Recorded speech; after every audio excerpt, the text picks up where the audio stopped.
وقفے کے بعد پروگرام میں دوبارہ سے شامل ہونے کا شکریہ. آپ دیکھ رہے ہیں افطار لاؤنج اور میں بات کر رہی ہوں ٹی سی ایف کے ریپرزینٹیٹیوز اسد صاحب اور مشتاق صاحب سے. ایک کال بھی ہے آپ کے لیے کوئٹہ سے. زمان صاحب ہیں. السلام علیکم زمان بھائی. السلام علیکم جی. کیسے ہیں آج آپ؟ زمان بول رہا ہوں جی کوئٹہ سے. کیسے ہیں آج؟ اللہ کرم ہے جی. بہت امپورٹنٹ موضوع ہے جی. اگر قوم میں ذہنی اور علمی پسماندگی جو ہے وہ ختم ہو جائے تو پھر قوم کی ترقی کا راستہ کوئی بھی نہیں روک سکتا. بالکل. اور میں خود اس بات کا گواہ ہوں کہ ڈیرہ مراد جمالی میں سٹیزن فاؤنڈیشن کا جو اسکول کام کر رہا ہے, جی. نو ڈاؤٹ ہمیں جو تعلیم کا ایک معیار ہے وہ انہوں نے پیش کر کے دکھایا. میں ان کو سلام پیش کرتا ہوں مشتاق صاحب. لیکن میں بلوچستان کے حوالے سے صرف ایک مختصر سی بات آپ سے یہ کہوں گا کہ بلوچستان میں ابھی آپ کو اور بہت زیادہ فوکس کرنا ہے. ہمارے بہت سے ایسے ایریے ہیں جہاں پر پہلے ڈی ایم جمالی اور ڈیرہ الیاد سے ایف سی اور ایچ ایس این میں جو ہے وہ لوگوں کی جو ہے وہ سیٹیں ریزرو ہوتی تھی, تو عام آدمی جو ہے وہ یہ سوچتا تھا کہ میں اپنے بچے کو ایک معیاری تعلیم جو ہے وہ کیسے دلواؤں. آپ نے یہ کمی پوری کر دی ہے. لیکن 5-6 ایریاز ایسے ہیں مثلا جیسے تربت, مکھران اور لورلائی ڈویژن, یہ ہمارے بڑے ریموٹ پلیسز ہیں. یہاں پر آپ کے کام کرنے اور فوکس کرنے, یقین کریں یہاں پر جو آئی کیو ہے بچوں کا, اور بچے بڑی خواہش ہے کہ ان کو بہت تعلیم کے بڑے مواقع. تو تعلیم سب کے لیے یکساں اور معیاری جو آپ کا سلوگن ہے, اس کے لیے ہم آپ کے شکر گزار ہیں. لیکن اگر آپ بلوچستان سے یہ ذہنی اور تعلیمی پسماندگی ختم کرنے میں اپنا رول ادا کریں گے تو آپ یقین کریں آپ اس قوم کے اوپر بڑا احسان کریں گے, اور یہ صوبہ جو ہے اور یہ ہمارے لوگ بہت آگے چلے جائیں گے. ہم اس کے منتظر رہیں گے. اور میں اپنے تمام ارباب.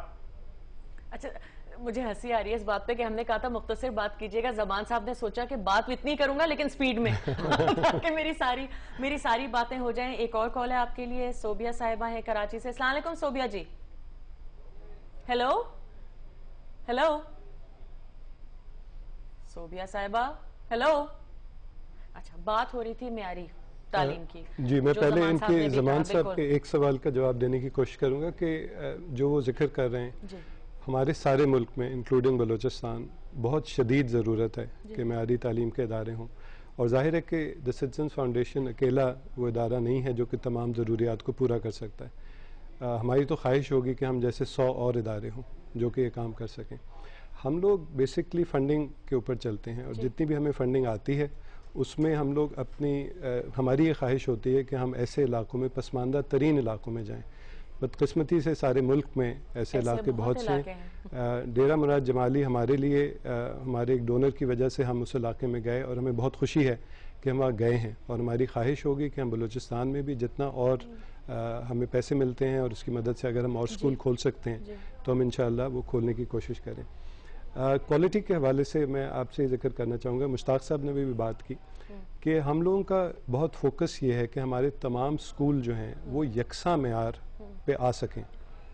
اور یہ ایک بڑا چیلنج ہے. میں یہ نہیں کہوں گا کہ آسان کام ہے, کیونکہ آپ جب دور دراز علاقوں میں جاتے ہیں تو وہاں پہ معیاری ٹیچرز کا ملنا, اور پھر ان کا, کیونکہ بعض اوقات ہمارے سوشل جو کانٹیکس میں جو پرابلمز ہوتے ہیں ان کا اسکولوں تک آنا, پڑھانا, یہ تمام ایک مشکل مراحل ہیں جن سے ہمیں گزرنا ہوتا ہے. لیکن الحمدللہ ہماری یہ کوشش خاصی حد تک کامیاب ہے, اور ہم اس کو اس طریقے سے جج کرتے ہیں کہ ہم نے ایک سینٹرلائزڈ ایگزامینیشن کا سسٹم کیا ہوا ہے. تو ہم سال میں 2 دفعہ یہ چیک کرتے ہیں کہ ہمارے مختلف اسکولوں کی کوالٹی کیا ہے, اور پھر ہماری جو ریجن کی ایجوکیشن ٹیم ہے وہ پرنسپلز کے ساتھ, ٹیچرز کے ساتھ مل کے ایک مسلسل وہ ایک عمل جاری رہتا ہے. بالکل. اور آپ ٹریننگ بھی کانسٹنٹ کر رہے ہو. جی ہاں, ہماری جو ٹریننگ ہے سال میں 1 دفعہ, تو ٹریننگ جو ہے وہ مسٹ ہے تمام ایگزسٹنگ ٹیچرز کو. تو everyone gets a refresher every year. اور اس کے علاوہ جتنے بھی نئے ٹیچرز ہیں they have to go through a pre service training, so which is a must for everyone. So الحمدللہ وہ ایک ٹریننگ کا سلسلہ ہے. ایک اور کال ہے آپ کے لیے, سوری میں انٹرپٹ کرتی جا رہی ہوں. السلام علیکم جی. وعلیکم السلام. کیسی ہیں آج آپ؟ میں بالکل ٹھیک ٹھاک ہوں. پہلے تو آپ سب کو رمضان مبارک ہو. بہت بہت شکریہ. آپ کو بھی شکریہ. اچھا سونیا جی, یہ بتائیے, میں نے آپ کا ٹی وی کھولا تھا, آپ ایجوکیشن کے وجہ سے میں نے کھول لیا ہے. میں یہ کہنا چاہ رہی ہوں کہ ہماری کنٹری میں اتنے لوگ باہر جاتے ہیں اور وہاں پہ جا کے اتنی سروے کرتے ہیں, سب کرتے ہیں, لیکن جب پاکستان آتے ہیں تو ہماری جو ایجوکیشن پالیسی ہے وہ سمجھ ہی نہیں آتی کیا ہے. میں نے تو لندن میں جب بھی اپنی بہن کے گھر گئی ہوں, میں نے ان کے بچوں کو نہ تو اتنا ہیوی بیگ دیکھا ہے, نہ آ کے بیٹھ کے کام کرتے ہوئے دیکھا ہے. ہمارا اسکول بیکن ہو, سٹی ہو, کوئی بھی ہو, وہ بچے جب اسکول سے آ کے بیٹھتے ہیں تو رات ہو جاتی ہے، ان کا کام ہی نہیں ختم ہوتا. میں اس کا جواب دے سکتی ہوں آپ کو. آپ مرد حضرات کو کیوں تنگ کر رہی ہیں؟ کیونکہ وہاں پہ سٹینڈرڈ بہت اچھا ہے تعلیم کا، اور بچے اسکول سے آتے ہیں 4-5 بجے پورے دن پڑھنے کے بعد. یہاں پر آپ کے بچے ٹیوشنز کے بغیر ان کا گزارا نہیں ہو سکتا زیادہ تر اسکولوں میں. وہی بات ہوئی نا جو پہلے ہو رہی تھی کہ پرائیویٹ اسکولز میں بھی اس پہ ضرور آئی تھنک خاتون کی جو بات ہے اس میں وزن ہے بالکل ہے، اور اس پہ ضرورت ہے کہ گورنمنٹ کو انگیج کیا جائے. دیکھیں نا یہ سارا جو مسئلہ ہے ہم کو فالو کرنا ہے جو پالیسی یا کریکولم گورنمنٹ کا ہے. اب لیکن اس میں جو امپرومنٹ لانے ہیں یا اس میں کوئی تبدیلیاں آنی ہیں، پازیٹیو تبدیلی، اس میں سول سوسائٹی اور ہمارے جیسے اداروں کا بھی دخل ہے. کہ انشاءاللہ تعالی ایک پہل ہوئی ہے کہ بہت سے ایجوکیشن پہ NGOs کام کر رہے ہیں، اور اللہ نے چاہا تو ایک کوئی نیشنل کنسنسس ڈیولپ ہوگا. اور یہ جو ہے ہم سب کو ہمارے گھروں میں یہ پرابلم ہے، یہ جو بڑے بڑے بستے لے کے بچے گھومتے ہیں یا ایک ٹیوشن سے نکل کے دوسرے میں، دوسرے سے تیسرے میں، اور رات تک یہی کام ہوتا ہے. تو اس کو ختم ہونا چاہیے. ایک اور کال ہے آپ کے لیے. وامق صاحب ہیں کراچی سے. السلام علیکم وامق صاحب. آپ کو میرا سلام پہنچے. بہت بہت شکریہ. میں صرف یہ کہنا چاہتا ہوں کہ یہ تعلیم حاصل کرنا تو بہرحال انسان کے لیے انتہائی ضروری ہے، لیکن ایک چیز یہ بھی ہوتی ہے.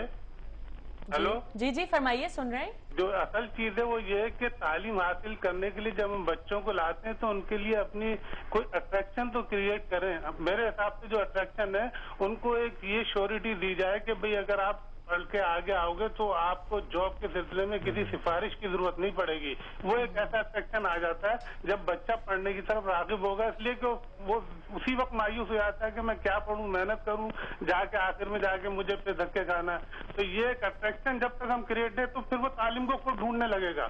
اگر اس کو یہ شیورٹی مل جائے کہ مجھے جاب بغیر کسی سفارش کے ملے گی تو تعلیم کو خود جا کے تلاش کر لے گا، چاہے جیسے حالات میں پڑھ لے گا. میرا پوائنٹ آف ویو ہے. بالکل بالکل. ایک اور کال بھی آپ کے لیے. صاحبہ ہے ساہیوال سے. السلام علیکم جی. ہیلو السلام علیکم. السلام علیکم جی.